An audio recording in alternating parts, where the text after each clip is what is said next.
Since June 13th, Israel and Iran have been engaged in the fiercest conflict in history, and the situation has rapidly escalated in the Middle East. The conflict is now in its sixth day, with tensions continuing to rise.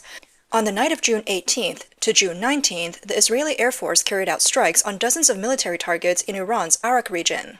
These included Iran's nuclear facilities, military bases, and energy infrastructure in the South Pars gas field. In retaliation, Iran launched over 200 ballistic missiles and drones, targeting Israeli military sites and areas around Tel Aviv. This has raised concerns that the conflict could escalate into a prolonged war throughout the Middle East. The Israeli military claimed they attacked the Kondab nuclear reactor in central Iran's Arak, where a heavy water reactor is under construction. This type of nuclear reactor produces plutonium, which, like enriched uranium, can be used to create atomic bombs. At the same time, when Iran was under attack, Pakistan, which has long-standing sectarian tensions with Iran, was the first to strongly support Iran. On June 15th, Pakistan's Senate officially declared that they would fully support Iran in the event of any aggression. Even more surprising, Pakistan's Air Force has sought to enter Iranian airspace for security protection. Israeli media reported that Pakistan had supplied Iran with over 750 ballistic missiles, though this has not been confirmed by Iran. However, according to the strategic asset transfer theory, this move makes perfect sense. Pakistan's defense minister also openly called for neighboring countries to support Iran in fighting Israel, expressing their stance of supporting Iran. But why has Pakistan chosen to back Iran at this moment? Is there a hidden influence from the Chinese Communist Party? Recently, Pakistan and India engaged in a significant conflict, and tensions between the two countries are still high. For Pakistan, India is its primary defense concern. Given the ongoing tensions with India, Pakistan cannot deploy its fighter jets to assist Iran. The main task of Pakistan's advanced fighter jets, such as the JF-3 and J-10CE, is to monitor the Indian Air Force. If some of these jets were sent to support Iran, it would reduce Pakistan's defense strength against India. In reality, it is highly unlikely that Pakistan will send troops to assist Iran. Without the support and collaboration of other countries, Pakistan does not have the strength or influence to support Iran on its own. Western and Israeli media suggest that the CCP may be behind Iran's military expansion. On June 6, Pakistan's official social media account on X suddenly posted a message stating that China would provide Pakistan with J35 fighter jets, KJ-500 early warning aircraft, and HQ-19 anti-missile systems. The message said that under the leadership of Prime Minister Shehbaz Sharif, Pakistan has achieved several major diplomatic successes, including China's provision of fifth-generation J-35 stealth fighter jets, KJ-500 early warning aircraft, and HQ-19 anti-missile systems. The CCP also agreed to extend Pakistan's debt repayment period for the $3.7 billion owed. At first, many people doubted the authenticity of this news. However, the account that posted it is indeed official, with over 3.2 million followers. It was verified with a government agency certification when it joined the platform in 2011. As of now, there has been no official announcement from Chinese media. This trade between China and Pakistan further deepens their cooperation in both economic and military fields. The news of China delivering J-35 fighter jets to Pakistan has attracted the attention of international media. The J-35 is a new generation of stealth carrier-based fighter jets developed independently by China. It features a single-seat, twin-engine, outward-slanted vertical tail design, and is primarily designed for air superiority operations, with secondary capabilities in surface combat. The KJ-500 is China's first fully independent, high-performance, early warning aircraft. It meets the development goals of small platform, large warning, high performance, and next generation, and marks the upgrade of China's domestic early warning aircraft. The HQ-19 is a new generation of land-based anti-aircraft missile systems developed independently by China. It is primarily used for regional interception of ballistic missile-type targets, offering wide coverage, strong countermeasure capabilities, and is a core component of national air defense and missile defense operations.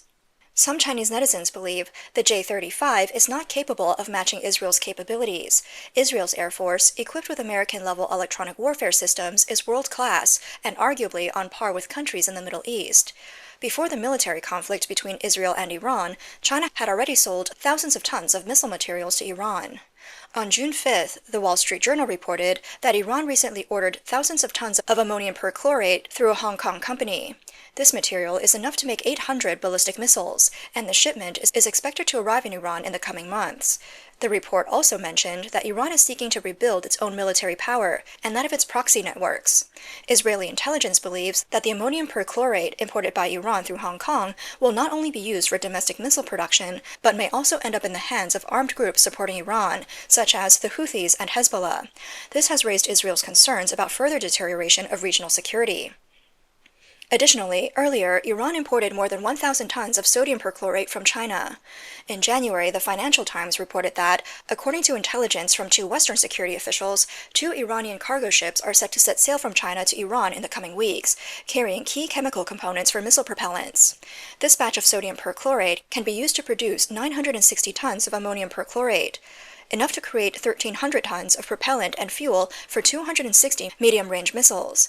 Ammonium perchlorate is one of the chemicals regulated by the International Non-Proliferation Agency's Missile Technology Control Regime. According to the two security officials, these chemicals were transported to Iran's Islamic Revolutionary Guard Corps. The report mentioned that the Golban vessel was loaded with 34 6mm long containers at the Taicang port north of Shanghai. The ship departed from Daishan Island in Zhejiang on January 21, 2025. It arrived offshore of Ningbo on January 22nd. Its final destination was the port of Abbas in southern Iran, on the Persian Gulf. These two cargo ships, owned by Iranian entities and already on the U.S. sanctions list, developed the shipment of raw materials to Iranian ports in mid-February and late March. At the time, a former U.S. non-proliferation official said that Chinese entities may have assisted Iran's missile program since the 1980s. Iran may now have ammonium perchlorate production facilities, but it still needs chemical raw materials. However, the transportation and storage of these raw materials has not been without issues.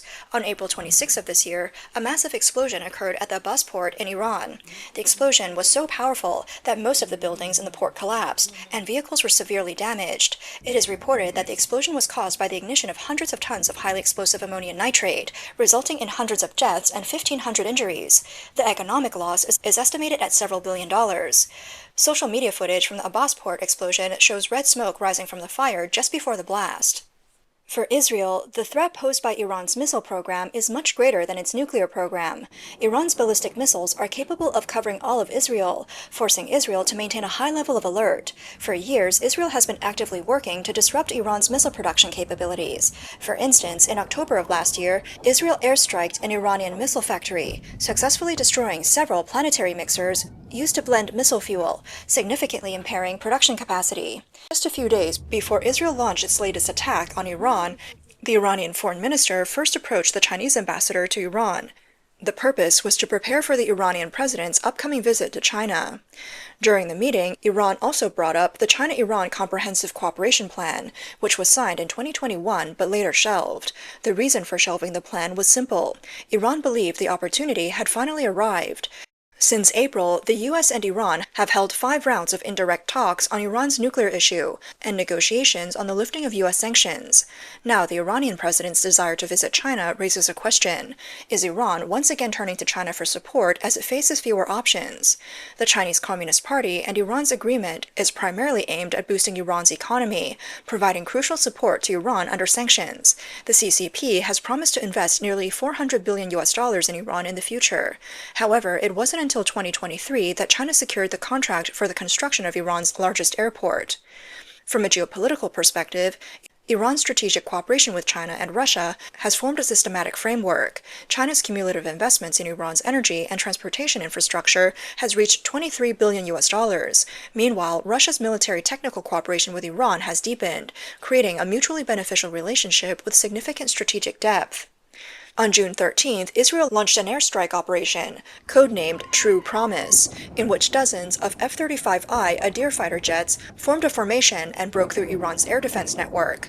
They remained in the Tehran and western Iran airspace for over 2.5 hours, targeting military command centers, air defense radars, missile sites, and military factories. According to Israel's report on the operation's results, the F-35 jets carried out a deep strike of Iran's core defense zones, without encountering effective interception. Israel stated that this attack is not the end, but just the beginning, with more strikes to continue in the coming days until Iran's nuclear capabilities are completely eradicated.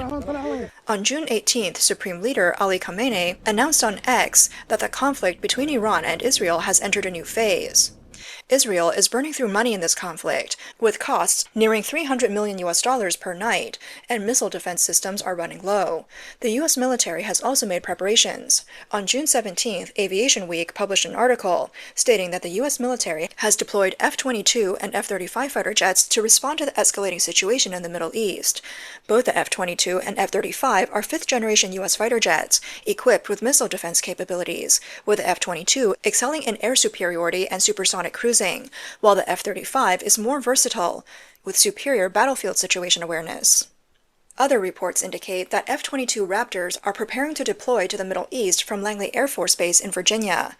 Langley is home to the 1st Fighter Wing and the 194th Fighter Squadron, which manages 3 F-22 squadrons. Additional open-source intelligence suggests that U.S. tanker aircraft, originally stationed in Europe, are now leaving the region and heading toward Egypt and the Middle East. The global focus is no longer on Israel, but on U.S. President Donald Trump. The U.S. military has been active in recent days, raising questions about whether the U.S. will enter the conflict. On June 18th, Trump stated that the upcoming week will be very critical. Regarding speculation about the U.S. launching an attack on Iran, Trump responded, "Maybe." He praised Israeli Prime Minister Netanyahu, calling him a good man and saying that he had always done well. He encouraged him to continue his actions against Iran and wished good luck to Iran's supreme leader. On the afternoon of June 17th, U.S. time, Forbes News reported that the entire U.S. Navy fleet had left Bahrain and was deployed to the Arabian Sea. Bahrain is the operational hub for the U.S. military in the Middle East, and it is also the home to the U.S. Navy's 5th Fleet Command. The USS Carl Vinson Carrier Strike Group has been stationed there. The fleet's departure from Bahrain's naval base was partly to prevent Iran from sinking the ships in the port in retaliation, and partly to prepare for potential combat operations. Additionally, the USS Nimitz Carrier Strike Group passed through the Strait of Malacca on June 16th and is now sailing in the Indian Ocean. From Trump's rhetoric and the U.S. military's deployment, it's clear that multiple U.S. aircraft carriers are gathering in the Middle East, and a large number of refueling aircraft are heading to the region. The U.S. is preparing for potential military intervention in Iran. So far, Israel has conducted a week-long series of airstrikes and missile attacks on Iran, killing senior Iranian military commanders and damaging Iran's nuclear capabilities. According to the Washington-based human rights organization, Human rights activists, Israel's airstrikes on Iran have resulted in at least 639 deaths and 1,329 injuries, including 263 civilians and 154 security personnel. The Iranian government has yet to release the latest casualty figures. In retaliation, Iran's attacks on Israel have also claimed the lives of more than 20 Israeli civilians. The direct and intense conflict between these two long-standing enemies has raised concerns about a potential long-term conflict that could engulf the entire Middle East. Israel has the most advanced military forces in the Middle East. Since the bloody Hamas attack on Israel on October 7, 2023, which triggered the Gaza war, Israel has been engaged in multiple fronts, and the war has spread across the region. After Israel announced its attacks on Iran's nuclear facilities, oil prices surged as investors feared a broader conflict in the Middle East could disrupt global oil supplies. In addition, Israel has launched several days of military strikes on Iran, severely damaging Iran's military and political leadership and key infrastructure, shaking the theocratic regime Iran has built over the past few decades. Some overseas dissenters support Israel's airstrikes and call for regime change. The Iranian government is facing an unprecedented crisis since 1979, under pressure both internally and externally. So, if Iran is defeated, what impact could this have on China? Some military analysts believe that if Iran succumbs to pressure from the U.S. and Israel, China will face multiple challenges. First, energy security would be impacted. China relies on Iran for 18% of its oil imports. Stability in the region could drive up international oil prices, which would in turn increase transportation, production, and living costs. Secondly, the supply chain for industrial raw materials may be disrupted. Iran, an important source of key materials for China, such as methanol and plastics. A disruption would lead to a surge in manufacturing costs, which would eventually be passed on to consumers. Moreover, China's $400 billion investment projects in Iran, including those in oil, gas, and infrastructure, would face risks, with employment in related industries potentially affected. Geopolitically, if the U.S. takes a dominant role in the Middle East, it could push forward the India-Europe economic corridor, weakening China's Belt and Road Initiative. More seriously, if Iran loses its position, Western efforts to contain China could intensify. If the China-Russia-Iran strategic triangle collapses, China will face even greater pressure, and the situation in surrounding areas and borders could become even more complicated. Therefore, the situation in Iran is not only crucial for international balance, but is also closely linked to China's economic security and geopolitical stability.